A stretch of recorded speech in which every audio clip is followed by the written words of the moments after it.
read what he's saying and really boil it all down. This is like 1984. This is going to be a big machine of compliance that we will all listen to, that never challenges us and gives us exactly what we want, and is not the best thing. And the answer is no, it's the worst thing.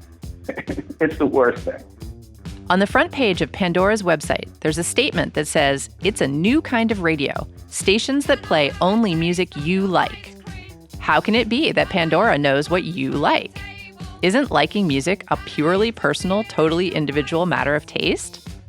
A lot of time and energy is spent in the music business trying to figure out what other people will like.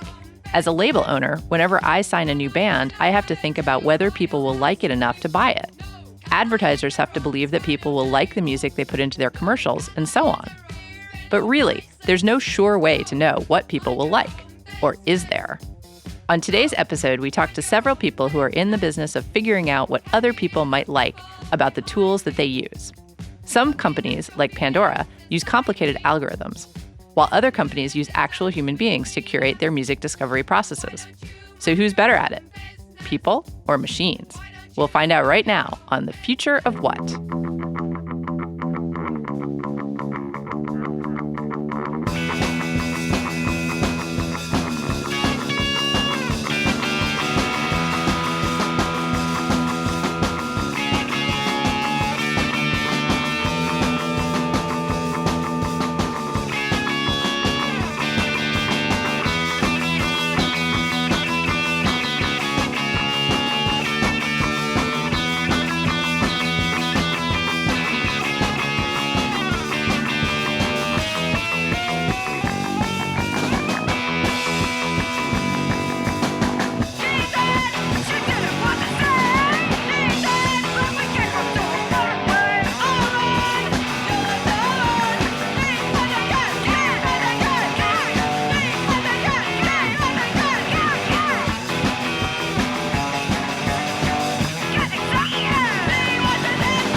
That was Business Cats by Mika Miko.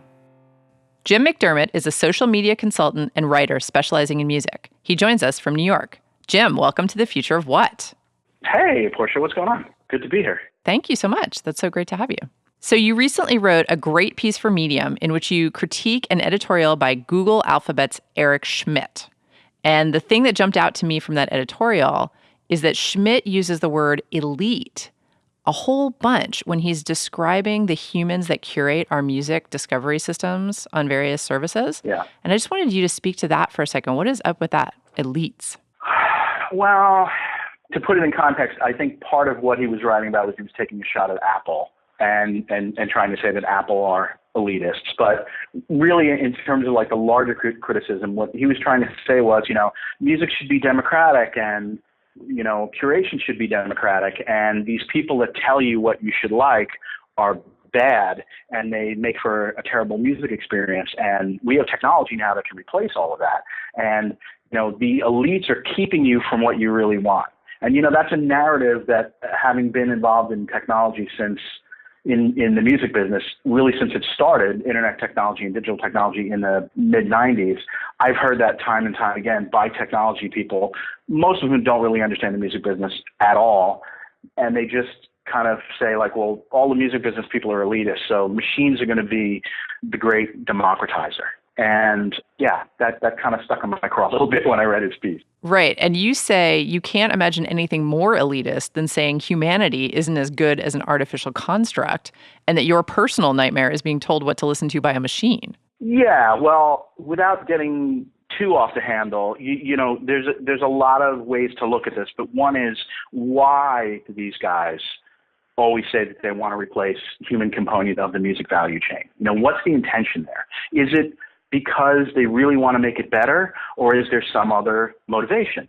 And usually in these kind of things, when these companies and these individuals kind of talk in technology, talk about replacing the human component of the music value chain, it's because they have some kind of technology that they are seeking to fund or seeking to get some kind of huge valuation and then IPO and get, billions of dollars out of that. They're looking, the goal is disruption.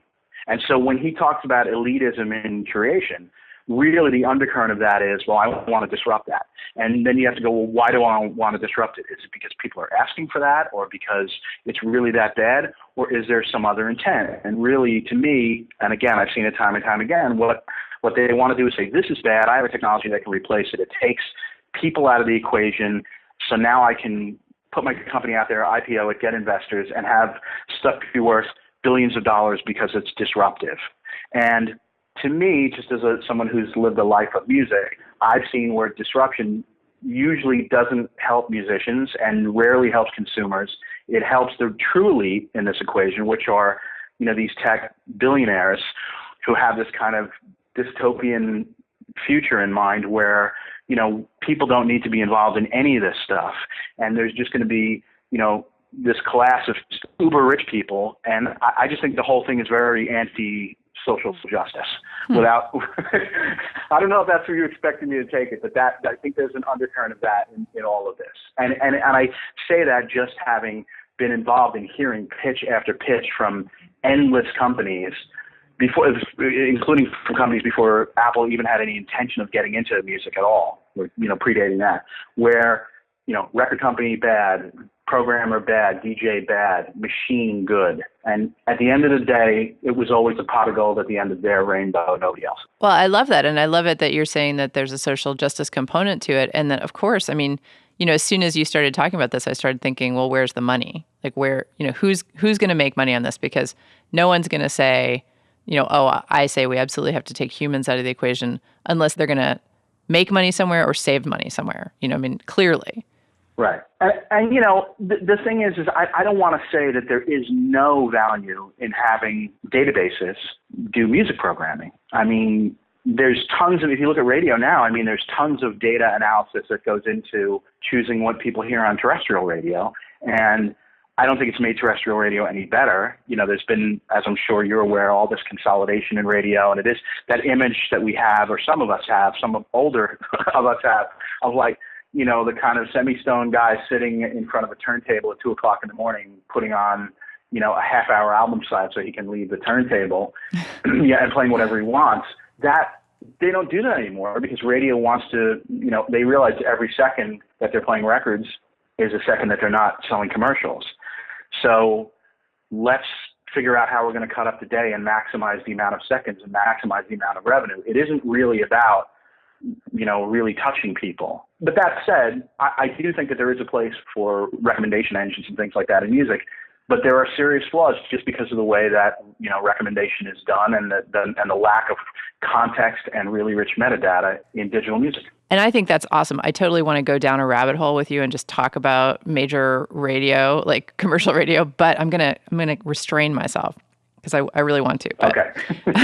Okay. So I wanted to get back to something you said in the article about you actually think Apple Music is doing a pretty good job of their human curation. Can you expand on that a little? Mm-hmm. Yeah, I think one of the Apple, and I have to caveat this by saying that I have friends who I know at Apple who have worked at Apple, and I know a little bit about what they've done since the beginning in terms of programming their main page, the iTunes store, and also what they've done for Apple Music. But, essentially what these folks do is, when they're putting together playlists, the people who are putting together a lot of these playlists are specialists in this music and are really passionate about it. And so the thing that I like about Apple Music and about some of the playlists in Apple Music are there's surprise there. There's context there. It isn't just like, okay, well, I'm going to listen to a krautrock playlist.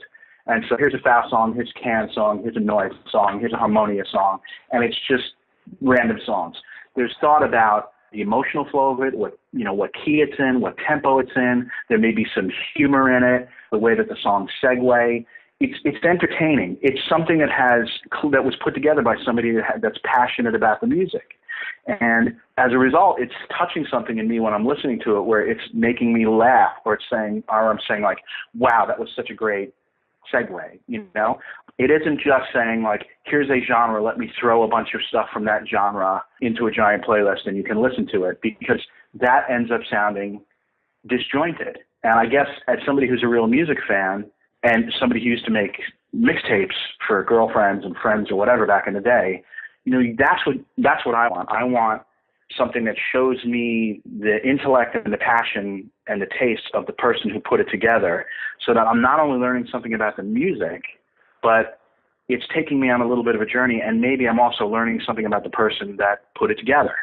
And that's where it kind of has an emotional component that I don't think that a database can replicate. I think that's really such a great point, and I love that about this article. I particularly wanted to talk to you about that because I feel like, sort of the underlying more amorphous point that I got out of the article and that I think of when I think of this music curation via human or machine is that, machines may be precise, but human beings aren't. And that's kind of one of our charms. Like, we might not actually really know what we like until we hear it. And we like things for reasons that we can't necessarily articulate. So the idea that you can make a database that will accurately predict what someone's going to like is almost insulting, because people are notoriously terrible at using words to describe why they like something. And at the top of the show, we played a quote from Brandon Day, who works at Marmoset, which is a music licensing company. He says that often a client will come in and they'll say, we don't know what we want for the spot. We definitely don't want X. And then after the entire process, they end up going with a song by X. And it's like, that does happen. This is a thing. This is not, humans are not machines. We're not just, you can't just plug stuff into us and get the exact outcome that you think you're going to get. Yeah. Well, and also, thing is, you want to be, you can be surprised by humans. And also, I think sometimes you want to be challenged. I remember I was living in a neighborhood called Dumbo in New York, right when it was starting to turn from a really deserted, it's in Brooklyn, from a kind of bombed out area that really only artists lived in. And it was a really cool neighborhood. I went down into this club called Low, and I walked in and there were maybe, 50 people hanging out, underground club. And the DJ was playing Within You, Without You by the Beatles.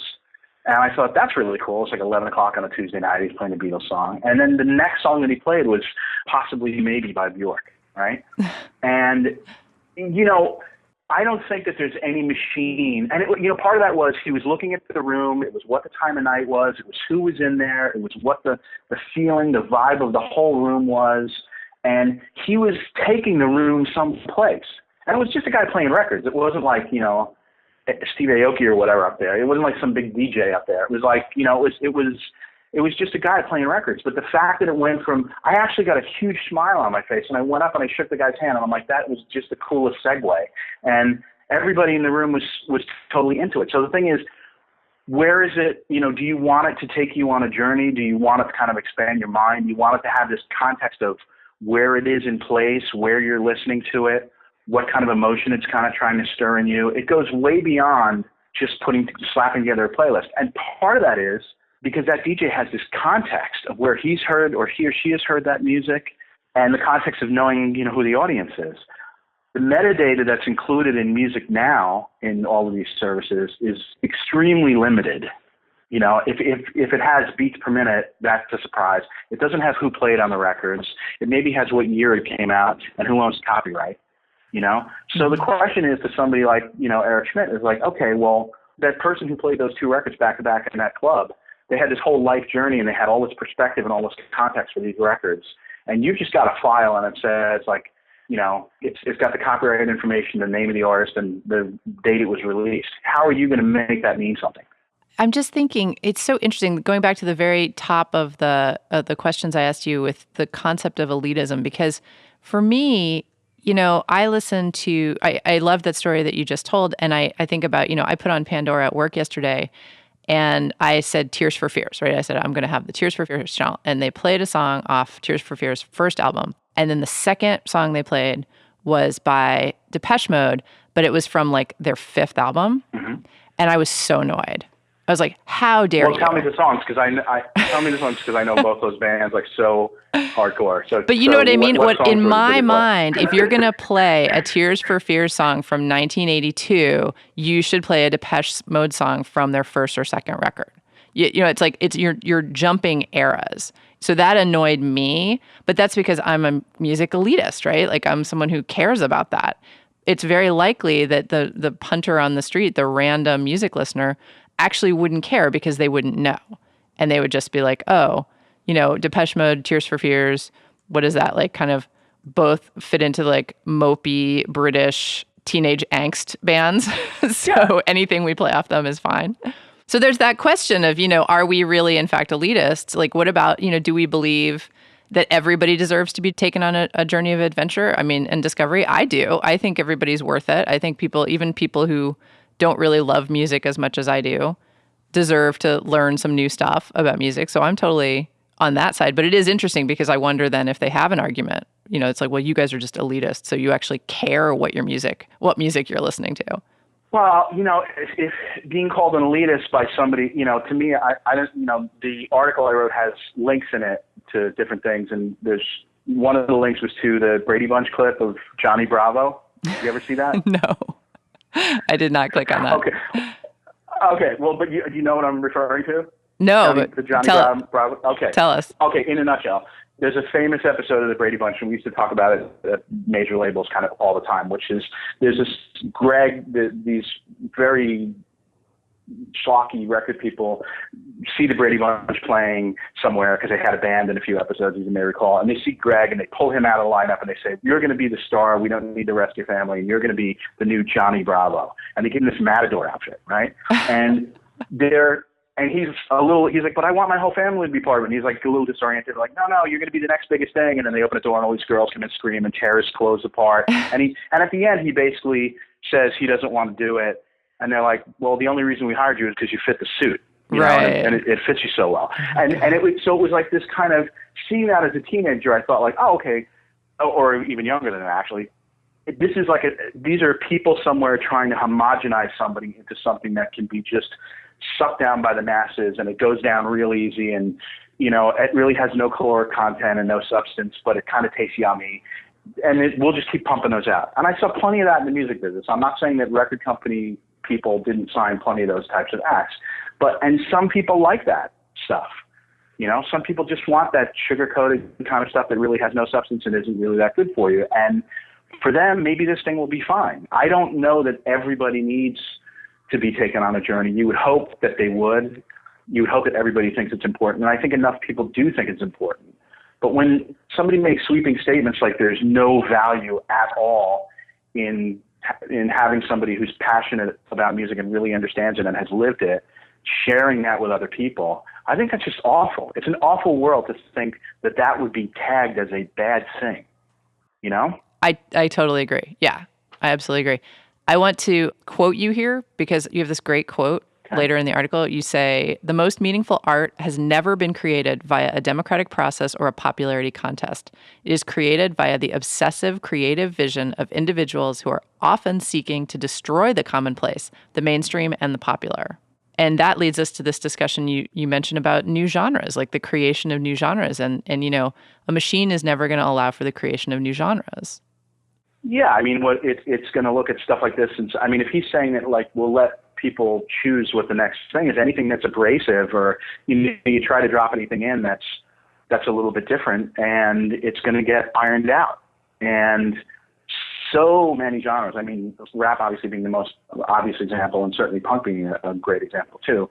If the mainstream was given that stuff undistilled on the front end, and just told, "Hey, check this out, this is the new greatest thing," those genres wouldn't have taken off. It took time for that to assimilate. And what happens is you have tastemakers, you have people that are really into it, go out there and kind of find this stuff, cultivate it, and it seeps into the popular culture, and it takes time. But it's always the most passionate artists who are making that music, and it's the most passionate music fans who are discovering it and then kind of bringing it back from the wilderness. And then the mainstream eventually, absorbs that. And think about how much in everything, in fashion and music and in everything, in TV commercials, think about how much hip hop and punk rock had an effect on culture eventually. So, and how much how much those things change the world. I mean, it would be a real drag if there was some kind of algorithm that was saying, nah, this is a little bit too hardcore for these people. It's a little bit too harsh. Let's iron this down. Exactly. And so I think the argument you're making is really the argument for art. You're saying we need people on the fringes. We need musicians who are pushing the boundaries and testing stuff. And, we're not going to have that if we just homogenize everything, if everything becomes middle of the road and, based on beats per minute, and you take emotion and humor and everything out, which I think is a really great point. Well, I think it gets back to the social justice aspect of things, as well, because, when people are creating something out of nothing and it's just, a person, I don't know that guys like Eric Schmidt are that interested in that, because you can't IPO that. Right. You can't go out and get venture capital. Let's make a real hardcore example is suicide, Mm-hmm. the damn suicide, yeah. or the Pistols, right? You couldn't go to VCs. You couldn't have Sid Vicious turn up or John Lydon turn up and put his feet up on the table and spit or whatever and say, okay, give these guys $14 million. They're going to go make a record. And I mean, right. It just wouldn't happen. Right. So the thing is, what I think he's trying to push, and I do think that the ultimate end game from these kind of guys is just to have the machines ultimately making the music, because they can control that, they can IPO that, they can make that into something that generates a tremendous amount of money. It's not a person that has flaws and foibles and maybe drug addiction or neuroses or anxieties, or maybe they're difficult to deal with because they put their difficulty into their art, Right. Maybe they're not compliant, Right. And this is the thing. Read what he's saying, really boil it all down. This is like 1984. This is going to be a big machine of compliance that we will all listen to, that never challenges us and gives us exactly what we want, and is not the best thing. And the answer is no, it's the worst thing. It's the worst thing. Well, Jim McDermott is a social media consultant and writer specializing in music. Jim, what a pleasure to talk to you. Thanks so much for coming on The Future of What. Thank you so much for having me, and thank you for doing the show, Portia. I really appreciate it.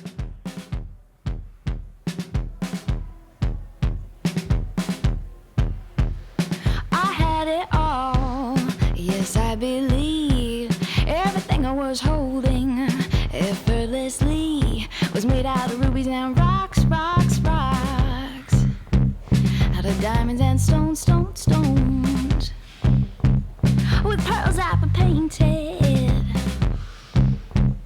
myself a home, home, home.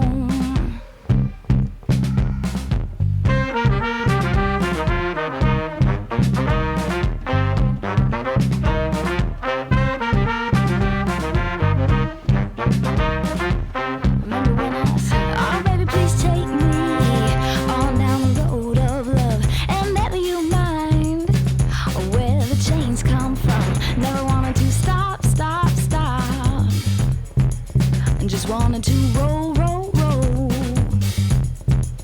You kept it hot, hot, hot.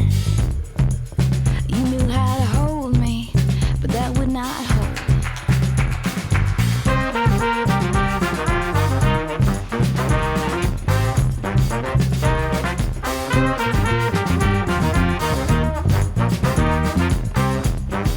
Now was it that you're setting me free when you did what you did to me? You said you were my family.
That was Rubies and Rocks by Tao and Mira.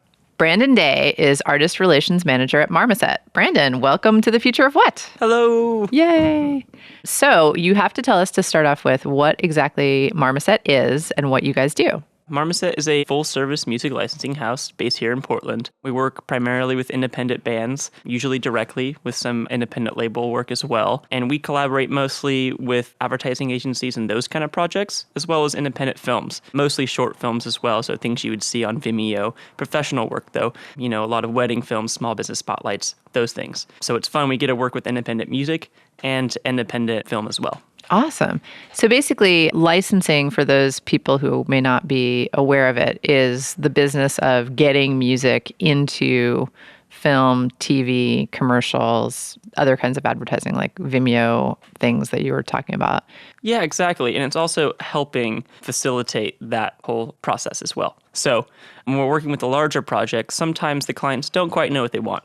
So they may have a brief that they're looking for, maybe a temp track. And what we're doing is we're going in and we're trying to kind of curate a selection of music that may work for them. So the process can help aid the project as well as do the paperwork that, is always necessary to make sure that, the terms are all correct so that everybody's happy. Right. So this feeds in perfectly because what we're talking about today is sort of this idea of there's that slogan on the Pandora website that says, this is a radio station that plays only music that you like. And it's like, well, how do you know what I like? Yeah. And that's a really interesting thing in licensing. So you basically get approached by, let's say, an advertisement for something. And they're like, we think that it should have music that sounds, do they usually say stuff like, upbeat, cheerful, or like heartfelt and whatever? And they sort of throw a bunch of words at you. And then you guys are like, okay, how do we find music that's going to make them go, yes, that's the song? Exactly. And a lot of times is, what are they really trying to say? What are they really looking for? So maybe they'll say, we want something playful but not childish. We want it to be, upbeat but not too carefree. So we have to actually look in. Yeah, we actually have to think, okay, what's the project they're doing? What are the constraints around it? What are they actually trying to get out of this? And then here's a selection. Try this. Do you like it? Do you like these songs? Do they work? If not, what are you feeling? What direction would you like to go in? So then, there's the process of actually trying to get at what they want if they don't always describe it perfectly. Do you guys have a team of people that do all of that together? So like if a new client shows up and has a new project and then they say the thing like, upbeat but not too cheerful, how many of you deal with that? So we have 4 music supervisors on staff. That's their sole job. That's what they're doing all the time. So, they're working from the beginning of the creative brief or the temp track sometimes through, the process of actually pitching and trying to find the perfect song. Wow. Do they collaborate with each other? Do they talk about it? Yeah. A lot of times all 4 supervisors are actually pitching on the same project. So what they're doing is they're taking a selection of songs they think will fit because, music is so nuanced and it really is subjective based upon personal preferences. So they're talking with each other and saying, hey, this is what I'm feeling for this project. Does this work? What are you feeling? And then try to find some middle ground or some direction from there. Do they ever, have you heard any stories of having just like really crazy clients where they like tell you something and then they don't like anything you bring them and then they say something else and don't like anything you bring them? Yeah. And a lot of times it's funny is that they'll say, we want this kind of sound, but not this kind of sound. And the thing they're saying, we do not want this, they go with at the end. Right. And that may be through 4 rounds, or it may be, and then go back to round 1 or whatever. So there's a lot of that. And a lot of times, when you're working with creative projects with an advertising agency, the ad agency may want one thing, but the client may want another. So, you have... too many cooks, right? Yes. Multiple people. Yeah, you may think that you have found the perfect song, but then when the client hears it, they want that thing the ad agency doesn't, and they ultimately have final say. Right. And you guys are doing, what I would consider the Lord's work in that you're working largely with independent artists and independent labels. So basically, you're not going to be fielding calls for, Red Hot Chili Peppers and, Black Eyed Peas or whatever. Yeah. So you're going to actually be going to the independent community, which is, I love that. I can't say no to that. Yeah. That's really great. Totally. So getting some of that music out there that maybe a lot of people haven't heard. Yeah, and we're working with, so we actually sign bands to our roster. So what we are doing is trying to form some sort of community within these artists. So let's say we have 20 artists that have, maybe an atmospheric sound. So we have those people to go to when those calls come in. So it's nice. We're not actually reaching out to the artists as much after the fact saying, hey, we got this project. Do you have anything? And we're actually being proactive and trying to build a catalog of work that we can pitch from and hopefully support these artists without them having to do any scrambling. That's awesome. Do you have any songwriters in your roster who will write for ads? Like, there are people who do that. Yeah. So that's another part of what we do at Marmoset is original music, is what we call it. So we have some composers that generally do composing full time. And they may have a home studio, they may have some studio they go to work at, but that's what they're doing. They're working on those same kind of briefs we get in through the supervision team. They're getting those same things in, but they're creating the song instead of trying to find it. I gotcha. So now this is in my opinion, a very human activity. Like, you clearly need people to do this because there's so much back and forth. The human gives the song ideas, the client human says, that's not just right. The human goes back and tries to find another thing that might be better. Do you think, it's just interesting because today we're also talking about people who run companies that use algorithms to do this same type of music discovery to try to find something that people like. It sounds to me impossible that you could do this with an algorithm. What do you think about that? Yeah, it's super hard to do it with an algorithm. And while we do utilize supervisors for a lot of the larger projects, for the smaller projects, we actually have a web-based licensing system. So there actually is, tags on every one of our songs that are online. But those tags are not through an algorithm. We do that all in-house. I've done it personally a lot. Our team is doing that daily. Adding tags for mood tags, arc, energy, things like that will be helpful to a filmmaker. So even that part, the part that's more, I guess you could say, automated because it's the user actually finding the song, is still very human because the whole process of putting those songs up, took a lot of human power and a lot of time and a lot of thought as to how to describe what we're listening to. Right. And I guess even Pandora could say that, the Music Genome Project, that at some point it took hundreds of human hours to code all those songs and everything. Yeah. Definitely. And that's just interesting because, of course, there's no uniform coding system. It sounds like there's certain things, like mood, there's, beats per minute or something. Yeah, we call it energy to make it nice and easy. Right. But, BPM you could always look at too. And there's a lot of technical terms that you could look at when you're listening to music. But the way we're looking at it is through the eyes of a filmmaker who may or may not have that much musical experience. So, like energy is pretty universal. It's this feel like it's a high energy thing with this match like a sports spot, or is it more low energy? Is it about family, things like that? So that may have a slower pacing. So we're really looking at family is low energy. Yeah, generally low energy. Pretty high energy, I guess. We're not making a value judgment. We're just saying family. Who needs it? Who needs it? So what's your favorite part of the job that you do? Yeah, I love listening to the new music that comes in. We are reaching out to artists a lot to work with, but also we have a lot coming in. And we've built our roster primarily on submissions. We never thought it was going to be that way. But it's really word of mouth. So we're getting these artists coming to us that, I've never heard of, we've never heard of, and are maybe making things in their living room or, maybe at a small studio. But really, really, really great work that just hasn't made it out there for the general music community to hear, really. So I just love listening to new music and, seeing people's take on different genres or ideas too. Right. So do you do, it sounds like the first step of this is actually what you like. Yeah. Yeah, it totally is. And that's so subjective as well too. So What we're trying to do is when we're listening to new music, we're taking kind of the self out of it a bit. Because I have my, the kind of music I like and it's very specific. But, music's so subjective and can really touch people in different ways with different backgrounds and things like that. So when I'm listening to music, it is partially what I like, but I also look at what other people will like. Right. And you probably, because I was just thinking, I sort of have to do that in my job too, because it's stuff that I like, but I also have to think, how will this sell? Like, will this be something that sells? And so for you, I'm sure you listen to something and then you're like, well, maybe, EDM isn't exactly my thing, but we need more in our catalog right now. So, I think this is good EDM, so we should take it on. Yeah. especially when you're trying to really, we try to build a full catalog of music and a full roster of artists so that when somebody comes to us and they have a need, we can find something for them. So with that, there may be holes in my personal, like certain genres I don't love so much, but we have to have that offering because people do love, all these sorts of music. But yeah, it is really hard, to take the self out of it a bit when you're listening to music.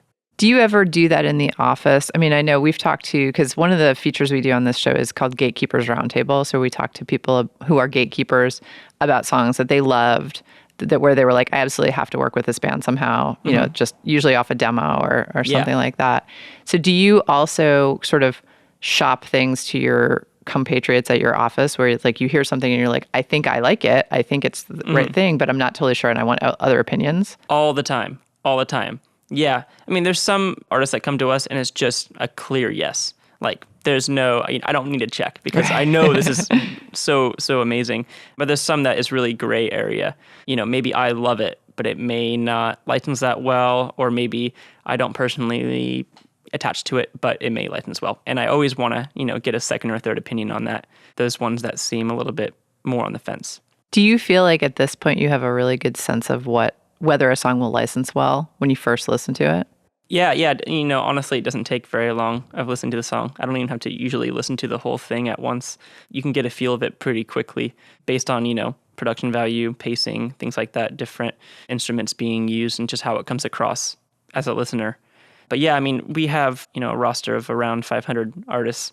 And in the past year, we licensed 75% of those, which is pretty darn good. Yeah, that's a really good percentage. Yeah. So that's kind of what we're aiming for as well. But that makes me feel good and makes me feel like our team's doing the, our job correctly, I guess, when we have most of our artists getting some sort of licensing play. So. Definitely. That's really impressive.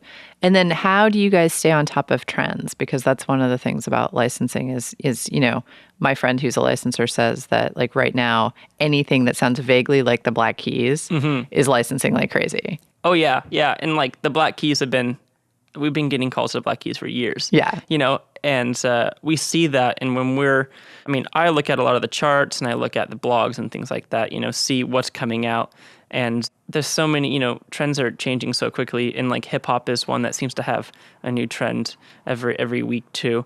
So like staying on top of that, how the sound like right now, trap is still in, and there's some other things that are coming in and out. And it's, it's hard to keep track of everything, but we have to stay on top of that. And when we're talking to our producers, let's say for hip hop, they're a lot of times trying to match those trends as well. So they're sending music that will follow kind of what people are listening to. I feel like I don't watch enough TV to stay on top of it, and it changes so quickly. Because I was thinking about those like sort of soft singer-songwriter-y type things that like really plinky, like cute things that were really big a few years ago. Yeah. But apparently that's not big anymore.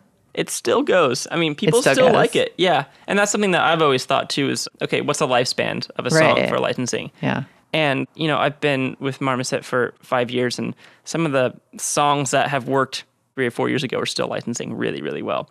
So I think that the life of a song for licensing is longer than at least I thought previously. So that trend may be going away, but there's still people kind of holding on to that aesthetic. Yeah, that is I just feel like there's so many moving parts to the field of licensing, but yet it's such an important part of artists' careers, because a really good license can totally make your whole year. Yeah. And how about fees? What have you guys been seeing in the way of fees?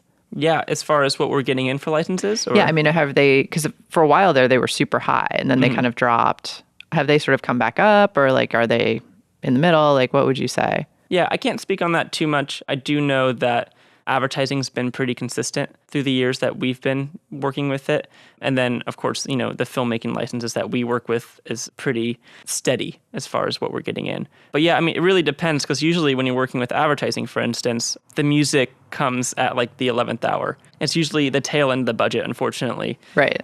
So we're dealing with that a lot too, So maybe you have this huge spot and it's worth a lot of money, the agency has a bunch to work with, but they've already spent most of it and they have this little chunk, or hopefully a bigger chunk, available. So it really, really depends on the situation and the budget Right. But you haven't seen a trend over the last 5 years of like it's going down or it's going up or... I haven't seen a trend, no. Yeah. And we haven't really discussed it much, so I guess I can't speak on it for 100% certainty, but yeah, because it seems nothing major. It seems like it's going up to me a little bit. Mm-hmm. I think it's going back up, because there was a time when it was really fantastic.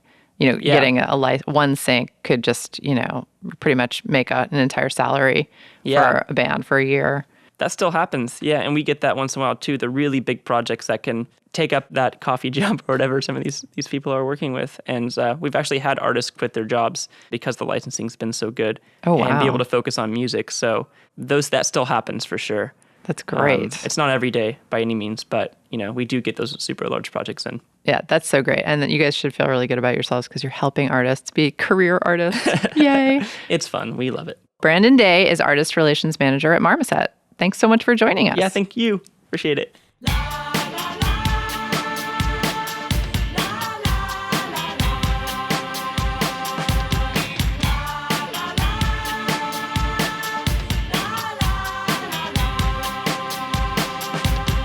Macronormous, that's a chorus. Drive your wild like some cabs and Porsches. Rivalries and a rap for causes. Flow so hot while the track it scorches. Macronormous, that's a chorus. Drive your wild like some cabs and Porsches. Rivalries and a rap for causes. Flow so hot while the track it scorches. Thanks supporters, don't you agree? She burns up the rappers with 80-degree heat.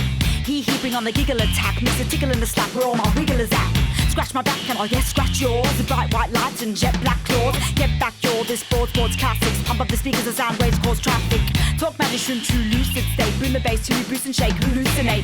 Who's to say this ain't peanut sauce? She comes forth in a beat up horse. Free love lords cut lemony snicket. Speak sweet covers up Melanie Griffiths. This is Macromantra banter flawless. Presence is felt like a batch of Santa Clauses. Macronormous, that's a chorus. Drive your wild like some cabs and Porsches. Rivalries and rap for causes. Flow so hot but the track is scorches. Macronormous, that's a chorus. Drive your wild like some cabs and Porsches. Rivalries and rap for causes. Flow so hot but the track is scorches. Macronormous, that's a chorus. Drive your wild like some cabs and Porsches. Rivalries and rap for causes. Flow so hot but the track is scorches. Macronormous, that's a chorus. Drive your wild like some cabs and Porsches. Rivalries and rap for causes. Flow so hot but the track is scorches. Car, you can't front on boom bar. Scoops are fruit yum. Come get your crew cut. Car, you can't front on boom bar. Scoops are fruit yum. Come get your crew cut. I punchline rhymes so they see ahead of stars. Let us ever pass. It was shredded like lemongrass. Set apart in the mad speed reader. Fancy bleeder, the bad seed diva. And speak either. Big up Einstein, write rhymes. A tree of life I try climb. Why cry when you can love and laugh? Put everything down and run a bubble bath. Couples, cars, pan, things change suddenly. Wanting to play fate, hey ha, call me Amelie. I'm a leaf, watch me grow so bebop. Please let your feet thump, drink to the teapot. We watch as it all just goes by. Rhetoric reads, please God don't die. Oh my, I just did a 360 and my dream pixie. Please someone pinch me. Skin deep but I know feel the pinprick. Come along with a song you can sing with. Stick with force between morbid dreams. Caller keeps corpse it screams for aubergine. Or for me the law it leads to torn fatigue. Talk is cheap or repeat to scorch the feed. Of course it seems war is mean when life's lost. I am myself, yes I am my boss. Why watch when you can make history? Didn't know what to do, so I straight kissed to me. Listerine, fresh breath, split the Zeus. Winter booth, whatever kids don't twist the truth. Split the group, tie-dye, dialysis. One man's wonderland, cried dialysis. My balance, appreciate all the beauty. Love, truth, chaos, signed yours truly. Macronormous, that's a chorus. Drive your wild like some cabs and Porsches. Rivalries and a rap for causes. Flow so hot, but the track is scorches. Macronormous, that's a chorus. Drive your wild like some cabs and Porsches. Rivalries and a rap for causes. Flow so hot, but the track is scorches. Macronormous, that's a chorus. Drive your wild like some cabs and Porsches. Rivalries and a rap for causes. Flow so hot, but the track is scorches. Macronormous, that's a chorus. Drive your wild like some cabs and Porsches. Rivalries and a rap for causes. Flow so hot, but the track is scorches. That was Scorch by Macromantics. William Nix is Senior Music Supervisor at Rumblefish. William, welcome to the Future of What? Hey, thanks so much for having me. So Rumblefish is a really interesting company, and you guys do really interesting stuff. So can you tell us a little bit about just what Rumblefish does in general? Yeah, so Rumblefish is a music licensing company, but we have kind of our hands in a lot of different hemispheres. We do the traditional sync. We do a lot of micro sync, which is apps or marketplaces on your phone. And then we do a lot of network monetization for YouTube videos, for user-generated content. Cool. Yeah, so we're all over the map. Yeah, so you're all over the map. So the microsync is particularly interesting because that's for people. Can you explain microsync a little bit? Yeah, so microsync is generally user-generated content, which is you have your phone out, you take a little video, you can pop it up to Shutterstock or Social Cam or Animoto, whatever app you have for video on your phone, and then we populate the music for that app, and then you can upload that into YouTube. And you get to choose, right? Correct. And how do you choose? How do you choose the music? Yeah. What are your options? That's the curation part that I do as the senior music supervisor. So we have different buckets for different apps, depending on what the app is or what the video is. I curate the music for whatever situation that may be, and then they can choose from those songs. Cool. And do they choose by mood? Do they choose by what are the criteria? Yeah, so we tend to break it down for what makes sense for the people that would be using that app. So it's typically a mood or an occasion. So like love or family reunion or backyard barbecue, whatever that situation may be. And then we build the music around an occasion or a scene instead of being like, here's a rock genre, which we do as well. But typically the occasions and scenes work better for that type of ad. Has that been pretty popular? Have people been really responding to that? Yeah, it works really well. And how does it monetizes through like a flat fee? Is that how people do it, or how do they do that? They purchase like a license through the app that's already taken care of from our deal with the company that runs the app. And then when people upload it, then they can monetize it on YouTube for the artist, and we do that on the artist's behalf. Cool. For their track. So you, as senior music supervisor, tell us about what you do all day long. So I do typically two things. One is the traditional sync, which is sort of what Brendan was talking about earlier. Clients or companies come in and ask for a specific style of track. I'll do that. But I also do the buckets for these apps and other music marketplaces that we run. And that can be hundreds of songs or 10 really curated songs or anything in between. And do you guys have anything automated? Do you have any algorithms that you use, or is it all human? It's all human. I love that. Yeah. It's so cool. Yeah. I remember in the early days of Rumblefish, or at least the early days of me knowing about Rumblefish, that I got pitched on that whole thing. And I remember there was a wheel with colors. Yeah, our mood wheel. The mood wheel, which I thought was amazing. Yeah. So that's one option for customers, right? They can be like, I'm feeling kind of pale yellow today. Yeah, totally. So they can go either onto our store, or we used to have an app that had it as well. And, you slide up to the top right and it's happy and yellow. And then you'll get a certain selection of songs like that. Or bottom left is, dark and stormy. You'll get something for that too. So that was really fun to play around with. That was around right when I came on as well. So when you're doing your curation, how do you do it? Do you do it similarly to how Brandon was talking about with like tempo and sort of mood? Yeah, he was totally right in that it's all over the place depending on what the client wants or what the final thing needs to be. And they can be really specific. They want, a Destiny's Child version of this, but we can't afford Destiny's Child, so find us something like this. Or just, we want something upbeat. And then that's all they say. So it's all over the place how specific and how detailed they want their music to be. Mm-hmm. And that's sometimes good and sometimes, more challenging to work with. Definitely. Yeah. And how do you guys do it with the buckets? Like you basically get to put stuff in the buckets that you think is appropriate. Correct. So you're not actually pleasing an actual client. Correct. Right. Yeah. Do you ever do you guys ever go through and look at the stuff that's in the buckets and say like, oh, this song has never been chosen? Oh, yeah, for sure. Oh, yeah. We monitor what does well, what has longevity. So we keep those in. If something's not selling or not being picked enough, we swap it out for something else. So, yeah, we're constantly monitoring and managing those buckets. See, that's so interesting because you kind of do get to know what people like then. Yeah.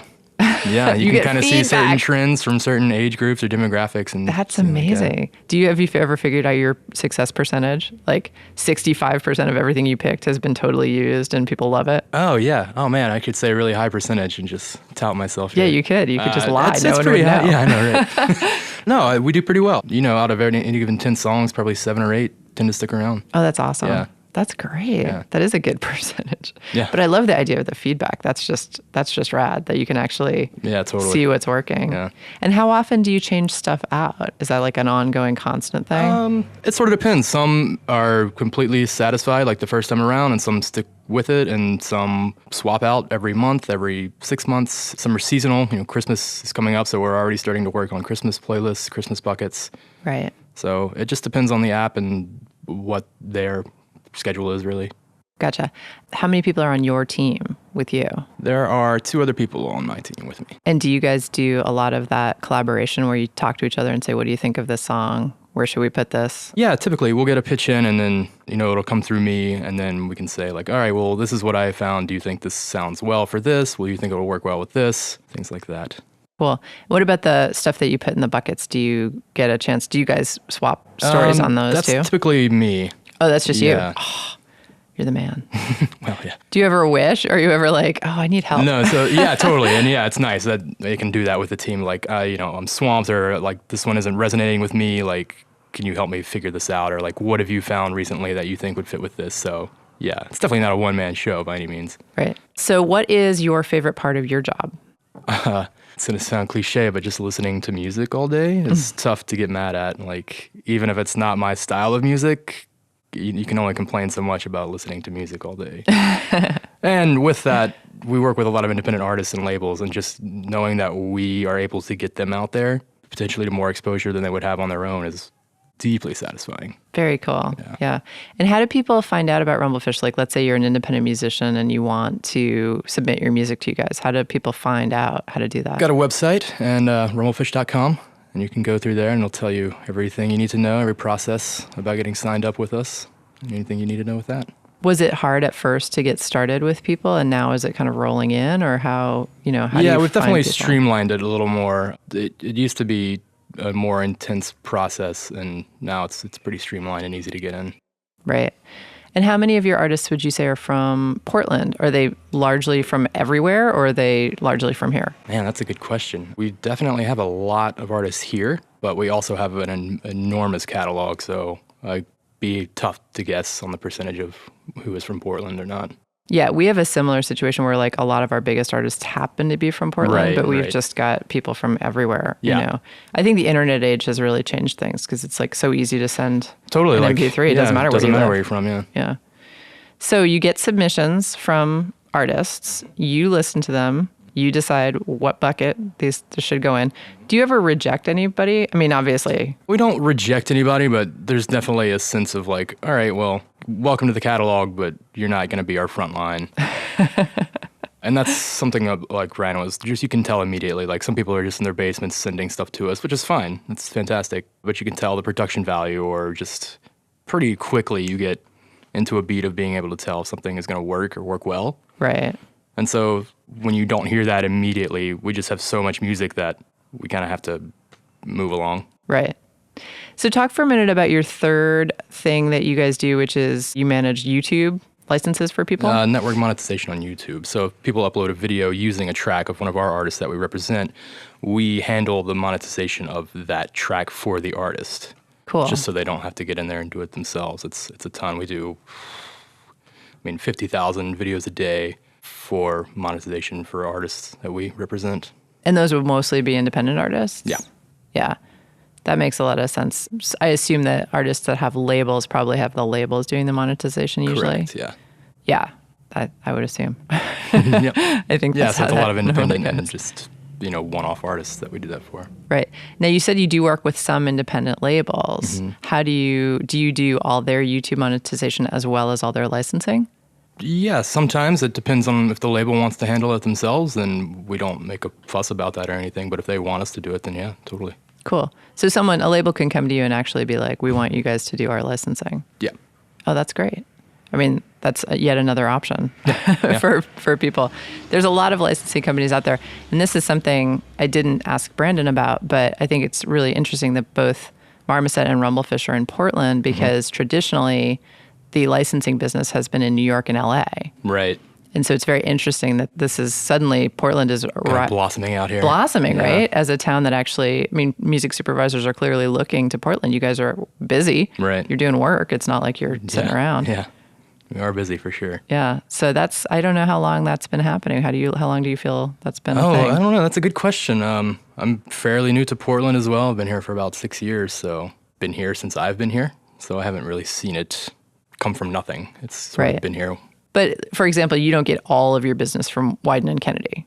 Oh, no. We're all over the place. That's what. Oh, yeah, totally. Sorry, I misunderstood. Yeah, New York, LA, Texas, like Louisiana, like wherever the client is, like it's all over the place. UK, we do a lot. New Zealand, some stuff there. That is great. Yeah. That is so cool. Yeah, because that's, I think, and I don't know, this is totally off the top of my head, but I got the feeling that, advertising came to Portland with like Wyden and Kennedy and some Right. of those agencies, but that in the last 10 years, it's really grown up as a strong community for licensing, for music licensing, for, people, music supervisors actually looking here. So it's kind of Yeah, it's definitely a awesome time to be doing this. supportive bed of, advertising companies coming up with music supervision. Like they reinforce each other. Right. And then, of course, we have a really strong music community, which Yes, helps. we do. An obnoxiously strong music community. Obnoxiously strong. Yeah. That's what we're going to put on all our signs. Portland, home of the obnoxiously That's right. strong That's music right. community. Awesome. Well, William Nix is the senior music supervisor at Rumblefish. Thank you so much for coming on The Future of What? Thank you. It was fun. And that's our show. The music we played today was used by permission. You heard Mika Miko, Tao and Mira, Macromantics, and of course our theme song, Mind Your Own Business by the Delta 5. If you have a question you want answered on our show, please email us at thefutureofwhatshow@gmail.com. Our episodes are archived at killrockstars.com/thefutureofwhat, and you can subscribe to our podcast on Bandcamp. Follow us on Twitter at KRSFOW. Our program was engineered by Brent Asbury at Beta Petrol and is produced by John Sepulvedo, Will Watts, and Anna McLean. I'm Portia Sabin, president of Kill Rock Stars. See you next week.